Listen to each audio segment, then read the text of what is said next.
আচ্ছা বলো তো, তোমাদের মধ্যে কে কে এই ফলটা চেনো? আমি কিন্তু এই ফলটা চিনি। মানে আমি যখন স্কুলে পড়তাম তখন কিন্তু এই ফলটা আমি একবার আমার একটা বান্ধবী এনেছিল, তাদের বাড়িতে হয়েছিল বলে, তো তখন খেয়েছিলাম। তো আমার অতটা টেস্ট ঠিকঠাক মনে নেই। তো যাই হোক, আর এত বছর পরে এখন আমার বিয়ে হয়ে কেলে হয়ে যাওয়ার মানে পরে এত বছর পরে আমি এই ফলটা খাচ্ছি। তো অবভিয়াসলি না মনে থাকারই কথা। তো ফলটা খেয়ে আমি বলছি তোমাদের কি কেমন খেতে। তার আগে তোমরা কে কে এই ফলটা খেয়েছো আর ফলটা কী নামে চেনো আমি কমেন্ট করে জানাতে কিন্তু একদমই ভুলো না।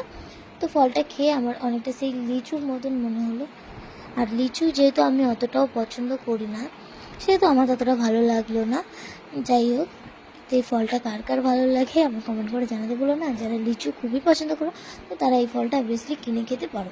তাহলে তোমাদের মানে যে সিজনে আর কি লিচু পাওয়া যায় না। তো ভালো, ভিডিওটা ভালো লাগে প্লিজ লাইক করে দিও। বাই।